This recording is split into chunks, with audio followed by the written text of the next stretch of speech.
Baik, Assalamualaikum warahmatullahi wabarakatuh. Shalom, Om Swastiastu, Namo Buddhaya, Salam Kebajikan. Perkenalkan, saya Ina Novita Savitri dengan NIM 210810201069 dari kelas Manajemen Keuangan Internasional kelas B yang akan mempresentasikan materi tentang Country Risk Analysis sebagai bentuk pemenuhan tugas UAS. Baik, untuk materi yang pertama, ada materi yang akan saya bahas di sini ada 6. Yang pertama adalah apa itu country risk analysis, karakteristik risiko negara, mengukur risiko negara, meningkatkan risiko dalam anggaran modal, metode analisis risiko negara, dan yang terakhir ada mencegah takeover pemerintah setempat. Yang pertama adalah kita harus mengenal dulu apa itu country risk analysis.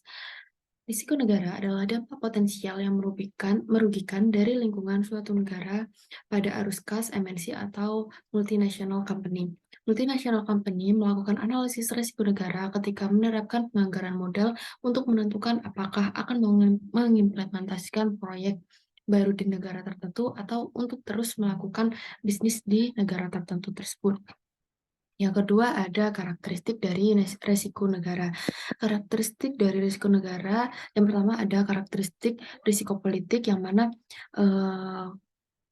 karakteristik umumnya dari risiko politik itu ada beberapa. Yang pertama ada sikap konsumen di negara tuan rumah, tindakan pemerintah tuan rumah, pemblokiran transfer dana, ketidakterbukaan mata uang, perang, birokrasi yang tidak efisien, dan korupsi. Untuk politik dapat menghambat kinerja anak perusahaan lokal. Suatu bentuk politik yang ekstrim dari risiko adalah kemungkinan bahwa negara tuan rumah akan mengambil alih anak perusahaan. Kemudian yang kedua ada karakteristik risiko keuangan. Dengan seiring dengan karakteristik politik, karakteristik keuangan harus dipertimbangkan ketika menilai risiko negara. Karakteristik keuangan dapat berdampak kuat pada internasional proyek yang telah diusulkan atau dilaksanakan oleh perusahaan multinasional. Karakteristik dari risiko negara sendiri, dari risiko keuangan sendiri itu ada beberapa. Yang pertama ada suku bunga, kemudian nilai tukar, dan yang terakhir ada inflasi. Kemudian ada mengukur risiko negara. Penilaian makro terhadap risiko negara mewakili penilaian risiko keseluruhan suatu negara dan melibatkan pertimbangan semua variabel yang mempengaruhi risiko negara kecuali yang unik perusahaan atau industri tertentu. Jenis penilaian ini nyaman karena tetap sama untuk negara tertentu.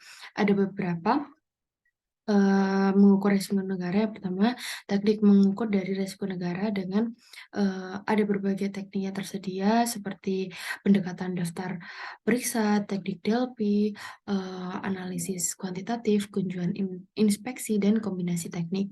Yang kedua, memperoleh peringkat risiko negara. Peringkat risiko negara secara keseluruhan dengan menggunakan pendekatan daftar periksa dapat dikembangkan dari peringkat terpisah untuk risiko politik dan keuangan. Multinational company yang mempertimbangkan investasi asing langsung untuk menarik permintaan di negara tersebut harus sangat memperhatikan risiko keuangan. Multinational company sendiri yang mendirikan pabrik manufaktur asing dan berencana mengekspor barang dari sana harus lebih memperhatikan risiko dari politik itu. Kemudian yang ketiga ada membandingkan peringkat risiko negara.